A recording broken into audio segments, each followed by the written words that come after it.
कर्ण महाभारत महाकाव्य के महानायक। वेद व्यास जी द्वारा रचित महाभारत कर्ण और पांडवों के जीवन पर केंद्रित है। कर्ण महाभारत के सर्वश्रेष्ठ धनुर्धरों में से एक थे। भगवान परशुराम ने भी कर्ण की श्रेष्ठता को स्वीकार किया था।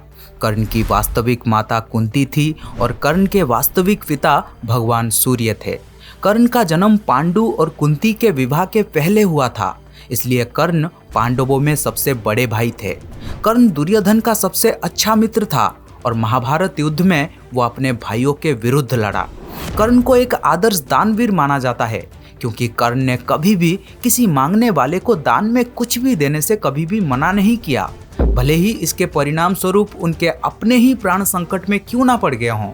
इससे जुड़ा एक वाक्य महाभारत में है, जब अर्जुन के पिता भगवान इंद्र ने कर्ण से उसके कुंडल और दिव्य कवच मांगी और कर्ण ने दे दिया, तब स्वयं इंद्र ने उसे कर्ण कहकर पुकारा और वास्तव में कर्ण नाम का उपयोग केवल उसी समय किया गया था। कर्ण की छवि आज भी भारतीय जनमानस में एक ऐसे महायोद्धा के रूप में चित्रित है जो जीवन भर प्रतिकूल परिस्थितियों से लड़ता रहा। बहुत से लोगों का ये भी मानना है कि कर्ण को कभी भी वो सब नहीं मिला जिसका वो वास्तविक रूप से अधिकारी था। तर्कसंगत रूप से कहा जाए तो हस्तिनापुर के सिंहासन का वास्तविक अधिकारी कर्ण ही था, क्योंकि वो कुरु राज परिवार से ही था और युधिष्ठिर और दुर्योधन से ज्येष्ठ था, लेकिन उसकी वास्तविक पहचान उसके मृत्यु तक अज्ञात ही रही। तो क्या सच में कर्ण इतना महान था? बस इस वीडियो को देखते रहिए, आज आपको कर्ण से जुड़े सारे सवालों के जवाब मिलेंगे, इसलिए इस वीडियो को बिल्कुल अंत तक देखना। कर्ण का जन्म कुंती को मिले एक वरदान के स्वरूप हुआ था। जब वे कुंवारी थी तब एक बार दुर्वासा ऋषि उनके पिता के महल में पधारे। तब कुंती ने पूरे 1 वर्षों तक ऋषि की बहुत अच्छे से सेवा की। कुंती की सेवा भाव से प्रसन्न होकर उन्होंने अपनी दिव्य दृष्टि से ये देख लिया कि पांडु से उसे संतान प्राप्ति नहीं हो सकती और उसे ये वरदान दिया कि वो किसी भी देवता का स्मरण करके उनसे संतान प्राप्त कर सकती है। एक दिन उत्सुकतावश कुंवारीपन में ही कुंती ने सूर्यदेव का ध्यान किया। इससे सूर्यदेव प्रकट हुए और अपने पुत्र को कुंती के गर्भ में मंत्र द्वारा स्थापित किया। कालांतर में कुंती के गर्भ से ऐसा बालक उत्पन्न हुआ जो तेज में सूर्य के ही समान था और वो कवच और कुंडल लेकर उत्पन्न हुआ था, जो जन्म से ही उसके शरीर से चिपका हुआ था। क्योंकि कुंती अभी भी अविवाहित थी, इसलिए लोक लज्जा के डर से उसने उस पुत्र को एक बक्से में रखकर गंगा जी में बहा दिया। कर्ण गंगा जी में बहता हुआ जा रहा था कि महाराज धृतराष्ट्र के लिए काम करने वाले सारथी अधिरथ और उनकी पत्नी राधे ने उसे देखा और उसे गोद ले लिया और उसका लालन पालन करने लगे। उन्होंने उसे वासुसेन नाम दिया। अपने पालनकर्ता माता के नाम पर कर्ण को राधैया के नाम से भी जाना जाता है। अपने जन्म के रहस्य उद्घाटन होने और अंग का राजा बनाए जाने के पश्चात भी कर्ण ने सदैव उनको ही अपना माता पिता माना और अपने मृत्यु तक सभी पुत्र धर्म को निभाया। अंग का राजा बनाए जाने के पश्चात कर्ण का एक नाम अंगराज भी हुआ। युवावस्था से ही कर्ण की रुचि अपने पिता अधिरथ के समान रथ चलाने के बजाय युद्ध कला में अधिक थी। कर्ण और उसके पिता अधिरथ आचार्य द्रोण से मिले, जो उस समय युद्ध कला के सर्वश्रेष्ठ आचार्यों में से एक थे। द्रोणाचार्य उस समय कुरु राजकुमारों को शिक्षा दिया करते थे। उन्होंने कर्ण को भी शिक्षा दी। अर्जुन से श्रेष्ठ बनने के लिए ही कर्ण ने अनुचित तरीके से ब्रह्मास्त्र की मांग की, किंतु द्रोण ने कर्ण की मनसा जानकर उसे ब्रह्मास्त्र का ज्ञान देने से मना कर दिया। फिर कर्ण गुरु द्रोण को भला बुरा सुनाकर परशुराम से ब्रह्मास्त्र का ज्ञान प्राप्त करने चले गए।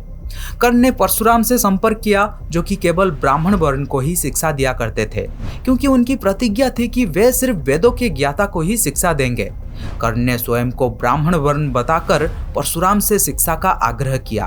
परशुराम ने कर्ण का आग्रह स्वीकार किया और कर्ण को अपने समान ही युद्ध कला और धनुर्विद्या में निपुण किया। इस प्रकार कर्ण परशुराम का एक अत्यंत परिश्रमी और निपुण शिष्य बना। कर्ण को उसके गुरु परशुराम और पृथ्वी माता से श्राप मिला था। इसके अतिरिक्त भी कर्ण को बहुत से श्राप मिले थे। कर्ण की शिक्षा अपने अंतिम चरम पर थी कि एक दोपहर की बात है, गुरु परशुराम कर्ण की जांघ पर सिर रखकर विश्राम कर रहे थे। कुछ देर बाद कहीं से एक बिच्छू आया और उनके दूसरे जांघ पर काटकर घाव बनाने लगा। गुरु का विश्राम भंग ना हो इसलिए कर्ण बिच्छू को दूर ना हटाकर उसके डंक को सहता रहा। कुछ देर में गुरुजी की निद्रा टूटी और उन्होंने देखा कि कर्ण की जांघ से बहुत रक्त बह रहा है।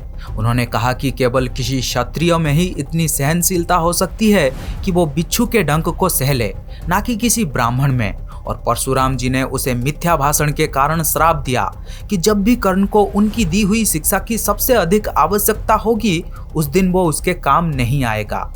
कर्ण, जो कि स्वयं ये नहीं जानता था कि वो किस वंश से है, उन्होंने अपने गुरु से क्षमा मांगी और कहा कि उसके स्थान पर यदि कोई और शिष्य भी होता तो वो भी यही करता। यद्यपि कर्ण को क्रोधाभास में श्राप देने पर उन्हें अच्छा नहीं लगा, परंतु वे अपना श्राप वापस नहीं ले सकते थे। तब उन्होंने कर्ण को अपने विजय नामक धनुष प्रदान किया और उसे यह आशीर्वाद दिया कि उसे वो वस्तु मिलेगी जिसे वो सबसे अधिक चाहता है। कुछ लोक कथाओं में माना जाता है कि बिच्छू के रूप में स्वयं इंद्र थे, जो उनके वास्तविक क्षत्रिय पहचान को उजागर करना चाहते थे। परशुराम जी की आश्रम से जाने के पश्चात कर्ण कुछ समय तक भटकता रहा। इस दौरान वो शब्द भेदी विद्या सीख रहा था। अभ्यास के दौरान उसने एक गाय के बछड़े को कोई वन्य पशु समझ लिया और उस पर शब्द भेदी बाण चला दिया और बछड़ा मर गया। तब उस गाय के स्वामी ब्राह्मण ने कर्ण को श्राप दिया कि जिस प्रकार उसने एक असहाय पशु को मारा है, वैसे ही एक दिन वो भी मारा जाएगा, जब वो सबसे अधिक असहाय होगा और जब उसका सारा ध्यान अपने शत्रु से कहीं अलग किसी और काम पर होगा। कुछ लोक कथाओं के अनुसार एक बार कर्ण कहीं जा रहा था, तब रास्ते में उसे एक कन्या मिली जो अपने घड़ाई से घी के बिखर जाने के कारण रो रही थी। जब कर्ण ने उसके रोने का कारण जानना चाहा, तब उसने बताया कि उसे भय है कि उसकी सौतेली माँ उसके इस असावधानी पर रुष्ट होंगी। कृपालु कर्ण ने तब उसे कहा कि वो उसे नया घी ला कर देगा। तब कन्या ने आग्रह किया कि उसे वही मिट्टी में मिला हुआ घी ही चाहिए और उसने नया घी लेने से मना कर दिया। तब कन्या पर दया करते हुए कर्ण ने घी युक्त मिट्टी को अपने मुट्ठी में लिया और निचोड़ने लगा ताकि मिट्टी से घी निचोड़कर घड़ाई में गिर जाए। इस प्रक्रिया के दौरान उसने अपने हाथ से एक महिला की पीड़ा युक्त ध्वनि सुनी। जब उसने अपनी मुट्ठी खोली तो धरती माता को पाया।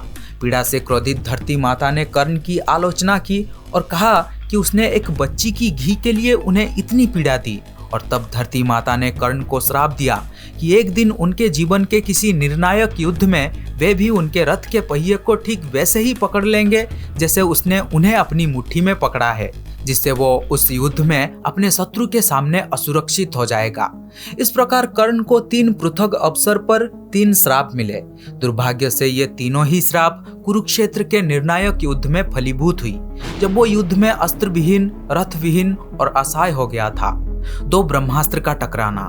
कहते हैं यदि एक ब्रह्मास्त्र भी शत्रु के खेमे पर छोड़ा जाए तो ना केवल वो उस खेमे को नष्ट करता है, बल्कि उस पूरे क्षेत्र में 12 से अधिक वर्षों तक अकाल पड़ता है। और यदि 2 ब्रह्मास्त्र आपस में टकरा दी जाए तब तो मानव प्रलय ही हो जाता है, जिससे समस्त पृथ्वी का विनाश हो जाएगा। महाभारत के युद्ध में 2 ब्रह्मास्त्र के टकराने की स्थिति तब आई जब ऋषि वेदव्यास जी की आश्रम में अश्वत्थामा और अर्जुन ने अपनी अपनी ब्रह्मास्त्र चला दी। तब वेदव्यास जी ने उस टकराव को टाला और अपनी अपनी ब्रह्मास्त्र को लौटा लेने को कहा। अर्जुन को तो ब्रह्मास्त्र लौटाना आता था, लेकिन अश्वत्थामा ये नहीं जानता था और तब उस ब्रह्मास्त्र के कारण परीक्षित उत्तरा के गर्भ से मृत पैदा हुआ था। लेकिन कर्ण गुरु परशुराम के श्राप के कारण ब्रह्मास्त्र चलाना भूल गया था, नहीं तो वो उस युद्ध में अर्जुन का वध करने के लिए अवश्य ही अपना ब्रह्मास्त्र चलाता और अर्जुन भी अपने बचाव के लिए अपना ब्रह्मास्त्र चलाते और पूरे पृथ्वी का विनाश हो जाता। इस प्रकार गुरु परशुराम ने कर्ण को श्राप देकर पृथ्वी के विनाश को टाल दिया था। धरती माता का श्राप ये था कि कर्ण के जीवन के सबसे निर्णायक युद्ध में धरती उनके रथ के पहिए को पकड़ लेंगी। उस दिन के युद्ध में कर्ण ने अलग अलग रथ का उपयोग किया, लेकिन हर बार उसके रथ का पहिया धरती में धंस जाता था। इसलिए विभिन्न रथों का उपयोग करने के बाद भी कर्ण धरती माता के श्राप से नहीं बच सकता था, अन्यथा वो उस निर्णायक युद्ध में अर्जुन पर भारी पड़ता।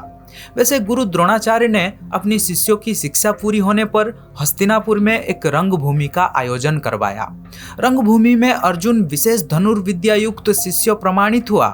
तभी कर्ण रंगभूमि में आए और अर्जुन द्वारा की गई सभी कृतिबान को पार करके उसे द्वंद्व युद्ध के लिए ललकारा। तब कृपाचार्य ने कर्ण की द्वंद्व युद्ध को अस्वीकार कर दिया और उसे उसके वंश और साम्राज्य के विषय में पूछा, क्योंकि द्वंद्व युद्ध के नियमों के अनुसार केवल एक राजकुमार ही अर्जुन को, जो हस्तिनापुर के राजकुमार थे, द्वंद्व युद्ध के लिए ललकार सकता था। तब कौरवों में सबसे ज्येष्ठ दुर्योधन ने कर्ण को अंग देश का राजा घोषित किया, जिससे वो अर्जुन से द्वंद्व युद्ध के योग्य हो जाएगा। जब कर्ण ने दुर्योधन से पूछा कि वो उससे इसके बदले में क्या चाहता है, तब दुर्योधन ने कहा कि वो केवल यही चाहता है कि कर्ण उसका मित्र बन जाए। इस घटना के बाद महाभारत के कुछ मुख्य संबंध स्थापित हुआ, जैसे कर्ण और दुर्योधन के बीच मित्रता। वैसे भगवान कृष्ण ने कर्ण से उसकी असली पहचान बताकर पांडवों के तरफ से लड़ने का अनुरोध भी किया था। उन्होंने कर्ण को बताया कि वे कुंती के सबसे बड़े पुत्र हैं, उनके असली पिता सूर्यदेव स्वयं थे। कृष्ण ने उसे ये आश्वासन देते हुए पक्ष बदलने के लिए कहा कि युधिष्ठिर अपना मुकुट उसे दे देगा। द्रौपदी, जिसने पहले उसे अस्वीकार कर दिया था, उसकी पत्नी होंगी। साथ ही दुर्योधन अपने मित्र को मुकुट मिलता देखकर खुश होगा। लेकिन कर्ण ने यह कहते हुए प्रस्ताव को अस्वीकार कर दिया कि उसके लिए दुर्योधन की मित्रता हर चीज से अधिक मूल्यवान है, क्योंकि जब किसी ने उसकी मदद नहीं की तब दुर्योधन ने उसकी मदद की। वो दुर्योधन को धोखा नहीं दे सकता था। कृष्ण दुखी हुए, लेकिन कर्ण की वफादारी की सराहना की और उसके निर्णय को स्वीकार कर लिया। इसके बाद श्री कृष्ण कुंती के पास गए और उन्हें कर्ण को प्रभावित करने के लिए कहा। कुंती हताश होकर कर्ण के पास गई और उसे उसकी असली पहचान बताई और उसे पांडवों में शामिल होने और अपने भाइयों से युद्ध ना करने के लिए कहा। कर्ण भावात्मक रूप से कमजोर था, लेकिन उसने उनकी प्रस्ताव को भी अस्वीकार कर दिया। कुंती को कर्ण और अर्जुन के बीच प्रतिद्वंदिता के बारे में पता था, इसलिए उन्होंने सूर्यपुत्र कर्ण से वचन मांगा कि वो पांडवों में से किसी को भी नहीं मारेगा। कर्ण ने उन्हें वचन दिया कि वो अर्जुन को छोड़कर किसी भी पांडव को नहीं मारेगा। वो अर्जुन के विरुद्ध एक ही दिव्यास्त्र का 2 बार उपयोग नहीं करने का वचन भी देता है। कर्ण उन्हें आश्वासन देता है कि युद्ध के अंत में उनके 5 पुत्र बचे रहेंगे। 5वां पुत्र अर्जुन या स्वयं कर्ण होगा।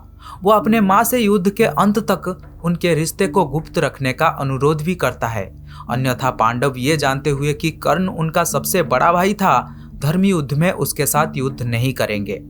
वैसे कुरुक्षेत्र युद्ध के 14वें दिन के अंधेरी घटना के दौरान भीम के आधे असुर पुत्र घटोत्कच ने कौरवों का नाश कर दिया और दुर्योधन को भी घायल कर दिया।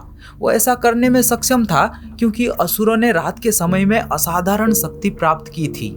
कर्ण क्रोधित हो जाता है और घटोत्कच के खिलाफ वासावी शक्ति का उपयोग करता है और उसे मार देता है। भगवान कृष्ण इस तथ्य से राहत महसूस करते हैं कि कर्ण अब अर्जुन के खिलाफ इस हथियार का उपयोग नहीं कर सकता। 16वें दिन कर्ण ने अर्जुन को छोड़कर सभी पांडव से युद्ध किया। उसने उन सभी को सीधी युद्ध में हराया, लेकिन उनका अपमान करने के बाद उनमें से प्रत्येक को छोड़ दिया। उसने कुंती को दिए अपने वचन के कारण उनकी जान बख्श दी। चारों पांडव भाइयों को हराने के बाद उसने अपनी सारथी शल्य को अर्जुन की ओर बढ़ने का आदेश दिया। कर्ण ने खुद को नागास्त्र से लैस कर लिया। शल्य ने उसे अर्जुन के छाती पर निशाना लगाने के लिए कहा, लेकिन उसने उसकी सलाह को नजरअंदाज कर दिया और अर्जुन के सिर पर निशाना साधा। भगवान कृष्ण ने अर्जुन के रथ को थोड़ा झुका दिया, जिससे तीर अर्जुन के सिर के बजाय उनके मुकुट पर लगा। 17वें दिन अर्जुन और कर्ण फिर आमने सामने थे। देवता, ऋषियों और गंधर्व सहित सभी ने 2 महान योद्धाओं के बीच इस युद्ध को देखा। अर्जुन और कर्ण के बीच युद्ध शुरू हुआ। युद्ध के बीच में अचानक धरती माता के श्राप के कारण कर्ण का रथ का पहिया कीचड़ में फंस गया। कर्ण ने फिर भी अपना बचाव किया, लेकिन अपने गुरु परशुराम के श्राप के कारण ब्रह्मास्त्र आह्वान करने का मंत्र भूल गया। कर्ण ने अर्जुन से पहिया मुक्त कराने के लिए अपने रथ से नीचे उतरने के लिए रुकने को कहा। उन्होंने अर्जुन को युद्ध के शिष्टाचार की याद दिलाई, लेकिन भगवान कृष्ण ने युद्ध के नियमों के विरुद्ध कर्ण पर हमला करने के लिए अर्जुन को प्रोत्साहित किया। अर्जुन ने कर्ण पर तब हमला किया जब वो अपने रथ का पहिया उठाने की कोशिश कर रहा था। युद्ध के नियमों के अनुसार शस्त्रहीन योद्धा पर या पीछे से शत्रु पर हमला करना निषेध था। अर्जुन ने भगवान कृष्ण के सुझाव के अनुसार शस्त्रहीन कर्ण पर पीछे से वार किया और उसे मार डाला। हमें ये भी याद रखना चाहिए कि कर्ण ने युद्ध के दौरान अभिमन्यु के साथ भी ऐसा ही किया था और ये उसके कर्म ही थे जिसके कारण महाभारत के कुरुक्षेत्र युद्ध में उसका पतन हुआ और उसकी मृत्यु हुई। लेकिन कर्ण के बारे में आपकी क्या राय है, कमेंट बॉक्स में जरूर बताना। और इस वीडियो को लाइक करें, अपने दोस्तों के साथ शेयर करें और इस चैनल को सब्सक्राइब करना बिल्कुल भी ना भूलें। Thank you.